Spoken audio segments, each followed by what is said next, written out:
Yo, what's up mga kaibigan? Nalina tayo magkwentuhan. Napag-usapan nga natin sa una sa tatlong video natin sa araw na ito na expected na out si Lebron ng 1 o 2 linggo ayon kay Shams ng ESPN. May iniinda din na injury si Luka Doncic sa kanyang likod. Out pa si Rui Hachimura ng at least 1 week at questionable pa ang status ng tuhod ni Jackson Hayes. At ang masaklap nga dito ay sa next 7 games ng Lakers, 2 beses silang makakaharap ang Milwaukee Bucks at ang Denver Nuggets. Andyan din ang Phoenix Suns. At 3 magkakasunod nga yan na back-to-back games kung saan inaasahan na ipagpapahinga ni Luka Doncic ang second night ng back-to-back sa 6-game stretch na ito. So bukod nga sa kailangan nilang mapunuan ang produksyon ni LeBron James at Rui Hachimura, posibleng pati na din ang produksyon ni Luka Doncic at Jackson Hayes sa ibang games ay kailangan nilang punuan. Dito nga kakailanganin ang A+ game ni Austin Reeves na isang player din na kakagaling pa lamang sa isang minor injury. So makikita nga natin kung mananatili ba ang Lakers sa top 4 ng Western Conference matapos sa matinding schedule na ito. Currently ay number 2 sila, subalit isang talo lang ay agad silang babagsak sa 3rd seed at dikit pa din nga sa kanila ang 5th seed Houston Rockets. Ano ba masasabi nyo tungkol dito?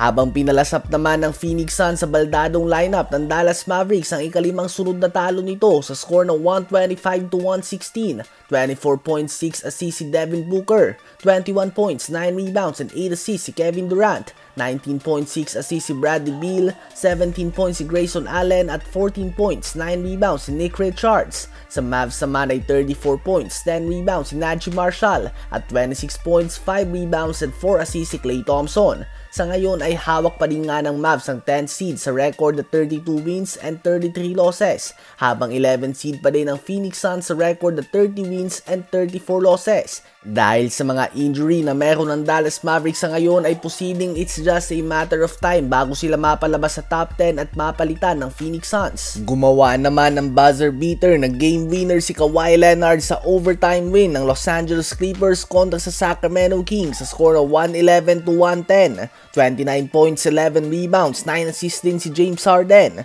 22 points, 14 rebounds si Ivica Zubac, 17 points si Derrick Jones Jr. at 17 points din mula kay Kawhi Leonard, habang kinapos naman ng 31.7 rebounds and 10 assists si DeMar DeRozan at 30 points and 7 rebounds si Zach LaVine. Napakahalaga nga ng panalo na ito dahil dikit na dikit sila sa standings. Hindi naman matalo ang Cleveland Cavaliers. Nakuha na nila ang kanilang ika-14 na sunod na panalo nang talunin nila ang Milwaukee Bucks sa score na 112-100. Si Max Strus na gumawa ng 17 points sa may pinakamataas na puntos sa kanila. Subalit very balanced scoring nga naging scoring nila mga kaibigan.